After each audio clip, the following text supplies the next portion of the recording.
Jama'a assalamu alaikum, za ku kalli labaran Matashiya TV tare da ni Khadija Ahmad Tayar. Farko ga muhimman kanin labaran.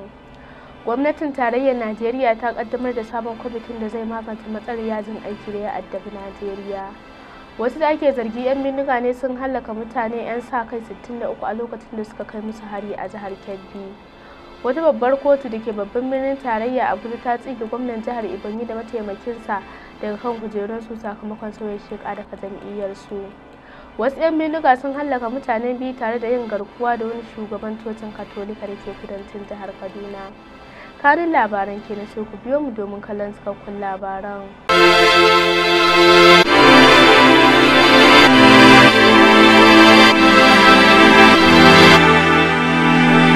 A yau muna talata 5 ga watan Sha'aban shekara ta 1443 bayan tsayayyen halitta annabi Muhammad sallallahu alaihi wasallam daga garin Makka zuwa birnin Madina, wanda ya daidai 8 ga watan Maris din shekara ta 2022 miladiya. Gwamnatin tarayyar Najeriya ta kafa sabon kwamitin da zai yi nazari game da yarjejeniyar da gwamnatin baya ta shekarar 2009 ta kulla da malaman jami'o'i ta ƙasa ASU. Kwamitin zai yi aiki ne domin ganin an magance matsalar da suke sanya tafiya yajin aiki a Najeriya. Ministan ilimi na Najeriya Malam Adamu shine wanda ya kaddamar da kwamitin kuma kwamitin mutum 7 ne za su yi aiki a cikinsa. Ministan ya kuma yi kira da kwamitin da su tsaya su yi aiki tukuru don ganin an kammala aikin cikin watanni 3 masu zuwa domin magance matsalar yajin aikin malaman jami'o'i da suka tafi. Malam Adamu ya bayyana cewa gwamnatin baya da gwamnatin da ƙungiyoyi ta zauna da ma'aikata daban-daban na jami'o'i amma aka kasa cimma matsaya. Ƙungiyar ta ASU ta tsunduma yajin aikin ne tun a watan Fabrairun shekarar 2022 sakamakon rashin cika musu alƙawuran da gwamnatin tarayya ta gaza biya musu. Wasu da ake zargi 'yan bindiga ne sun hallaka mutane biyu tare da yin garkuwa da wani babban shugaban cocin Katolika mai suna Rabaran Joseph Ikeke a wani yanki da ke kudancin jihar Kaduna. 'Yan bindiga sun shiga yankin ne da misalin karfe 1 na daren yau Talata. Wani mazaunin garin mai suna Samson shine wanda ya shaida wa jaridar Daily Trust faruwar lamarin, inda ya ce 'yan bindigan sun bar yankin ne da misalin karfe 2:30 na daren. Samson ya kara da cewa mutane biyu da 'yan bindigan suka hallaka masu gadin gidan rabaran din ne. Wani makwabcin babban faston shi ma ya bayyana cewa maharan sun yi garkuwa da wata mata da 'ya'yanta biyu. Kakakin 'yan sandan jihar ta Kaduna Muhammad Dalike ya bayyana cewa da zarar sun kammala bincike game da faruwar lamarin za su ba da cikakken bayani akan faruwar lamarin. Akalla 'yan sa kai 63 ne suka rasa rayukansu a lokacin da 'yan bindiga suka kai musu hari a jihar Kebbi. BBC Hausa ta rawaito cewa 'yan sa kan sun rasa rayukan nasu ne a yayin da suke gudanar da sintiri akan 'yan bindiga da suka addabi yankin nasu na masarautar Zuru. 'Yan bindigan sun yi wa 'yan sa kan kwanton bauna ne akan bishiyoyi daga bisani suka bude musu wuta inda nan take suka hallaka su.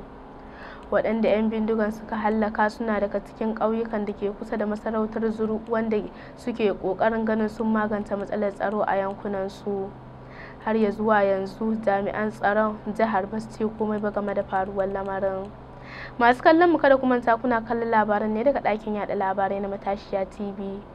Kuma za ku iya bibiyan mu a shafukanmu na YouTube mujallar Matashiya, Instagram mujallar Matashiya, Facebook mujallar Matashiya, ko kuma ku bayyana mana ra'ayinku akan namba 0809639926 bari mu karɓi wannan saƙon. Sunana Dr. Ashir Tukur Inuwa. Sunana Nasir Salisu Zango. Sunana Asma'u Sadiq wadda ku fi sani da Baby Nice. Ina son na sanar da ku al'umma kan cewa kamfanin mujalla ta Matashiya ta fara sayar da fom na samun kwarewa a bangaren daukar hoto mara motsi wato still picture da hotuna masu motsi wato bidiyo a farashi mai rahusa wato naira 2,500. Ku mallaki naku domin kwarewa a waɗannan bangarori da aka lissafa. mun shirya muku darussa daban-daban ta yadda za ku zamto ƙwararrun masu ɗaukar hoto ko kuma bidiyo. A mujallar matashiya ne kadai za ku samu ƙwarewa tare da baku takardar shaida bayan kun kammala samun horo na tsawon watanni.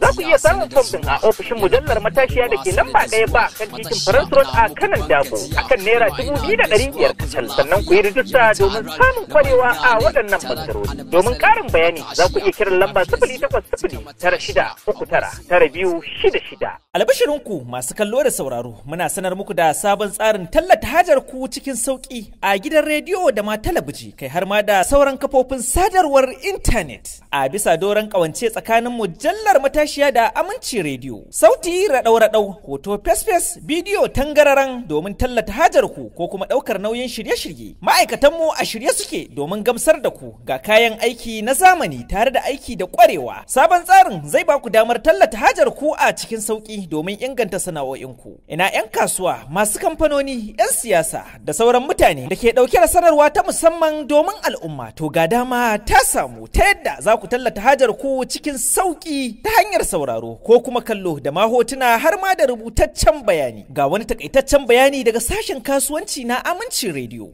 Muna muku barka da zuwa sashen tallace-tallace na tashar Aminci rediyo. Tsarukanmu kamar yadda aka saba, tsarika ne masu ƙayatarwa kuma masu sauƙi da rahusa, tare da saka muku su a cikin shirye-shiryenmu ingantattu, shirye-shiryenmu masu tarin masu sauraro. Ko me da ya shafi ake tallatawa a nan wannan sashi, muna yin iya bakin ƙoƙarinmu wajen ganin mun yi maka shi yadda al'umma za su gamsu da irin hajar da kake tallatawa, kuma na tabbata matashiya ma shaida ce akan wannan sashi namu.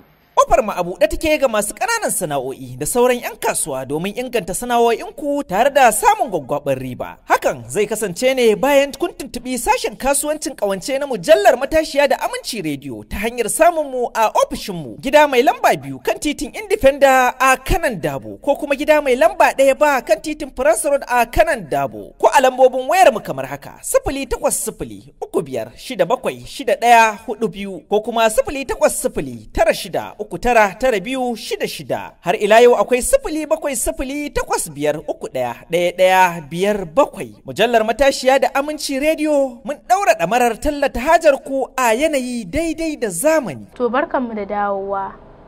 Wata babbar kotu da ke babban birnin tarayya Abuja ta tsige gwamnan jihar Ebonyi da mataimakinsa daga kan kujerunsu sakamakon sauya sheka daga jam'iyyarsu ta PDP zuwa jam'iyya mai mulki ta APC. Alƙalin kotun ya tsige su ne a yau Talata, inda ya bayyana cewa sauya shekar tasu ya saba da kundin tsarin mulkin Najeriya. Alƙalin kotun ya kuma buƙaci mambobin majalisar su 15 da su sauka daga mukamansu bisa sauya shekar da su ma suka yi. Mai shari'ar ya ɗauki matakin hakan ne a lokacin da jam'iyyar ta PDP ta maka gwamnan da mataimakinsa a kotu kan ficewa daga jam'iyyar ta PDP. Alƙalin kotun ya ƙara da cewa ƙuri'ar da gwamnan na Ebonyi ya samu a zaben ranar 6 ga watan Maris ba zai yiwu a bar wa jam'iyyar APC ba, domin haƙƙin jam'iyyar PDP ne kuma doka bata ba da dama a mayarwa da wata jam'iyya ƙuri'un ba. Alƙalin ya ce ƙuri'ar da gwamnan suka samu a jam'iyyar Alƙalin ya ce ƙuri'ar da gwamnan suka samu ƙuri'ar jam'iyyar ce da kuma mutanen da suka kada ƙuri'un, don haka kundin tsarin mulkin ƙasa bai ba da dama a miƙa wata jam'iyyar ƙuri'un ba idan ɗan takara ta ya fice daga jam'iyyar. Mai shari'a ya ƙara da cewa gwamnan da mataimakinsa ƙuri'un sun haramta a gare su, kuma ya ce musu daga yanzu gwamna da mataimakinsa su daina amsa sunansu na gwamna da mataimaki.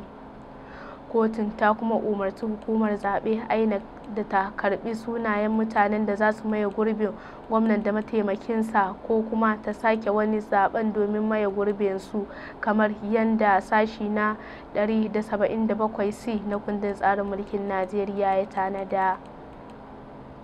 Sama da mutane 5 ne suka rasa rayukansu sakamakon wani mummunan hari da mahara suka kai musu a wani ƙauyen Fakfa da ke kusa da Sarkin Fawa cikin ƙaramar hukumar Munyun a jihar Niger. 'yan bindigar sun je ne akan babura inda zuwan suke da wuya suka bude wuta da harbe-harbe akan mazauna garin da misalin karfe 10:30 na daren jiya Litinin. Maharan sun yi sanadiyar jikkata mazauna garin tare da yin garkuwa da mutane da sata dabbobinsu masu tarin yawa. Kafin harin Pikfai, 'yan bindigar sun fara zuwa ƙauyen Indita da Tibani inda suka yi garkuwa da mutane da dama ciki har da dabbobinsu. Sakataren gwamnan jihar ta Niger, Alhaji Ahmad Ibrahim Matane shine ya tabbatar da faruwar lamarin, inda ya ce har ya zuwa yanzu ba su samu rahoton adadin mutanen da lamarin ya rutsa da su ba. Sakataren ya kara da cewa 'yan sintiri da jami'an GTF sun fafata da 'yan bindigan, hakan ya sanya 'yan bindigan suka tsere. Ƙungiyar haɗin kan ƙasashen musulmi ta duniya OIC ta bayyana cewa za ta taimaka wa jamhuriyar Nijar domin ganin ta magance matsalar da ta addabi ƙasar. Sakataren ƙungiyar Hussein Ibrahim Taha shine ya bayyana hakan a fadar gwamnatin jihar a jiya Litinin a ziyarar da ya kai wa shugaban ƙasar Muhammad Bazoum. Ziyarar ta sakataren ta kunshi samar da hanyoyin da za su ƙarfafa musulunci da kuma samun hanyoyin da ƙasar za ta fita daga halin da take ciki. A nasa bangaren shugaban kasar ya bayyana cewa jamhuriyar Nijar ta shirya tsaf domin goyon bayan kungiyar ta OIC a dukkan abin da ta sa gaba. Shugaban kasar ta Nijar ya kara da cewa suna buƙatar kungiyar ta shiga cikin sha'anin tsaro da ya addabi kasar da kuma tashin kayan abinci da ake samu a yankin Sahel da kuma tafkin Chadi. Bangarorin biyu sun tattauna dangane da abin da ya shafi kasashen musulmi da kuma gudunmawar da kungiyar ta OIC take takawa wajen magance matsalar tsaro da take addabar wasu wurare domin ganin an magance matsalar da ta samu duniyar musulunci. Duka anan muka kawo ƙarshen labaran, a madadin editan da ya tace labaran Abubakar Murtala Ibrahim, sai wanda ya sada da ku Ahmad Murtala Ibrahim, sai ruwa abokiyar aiki Amina Tahir Muhammad. Ni Khadija Ahmad Tahir nake cewa mu kwana lafiya.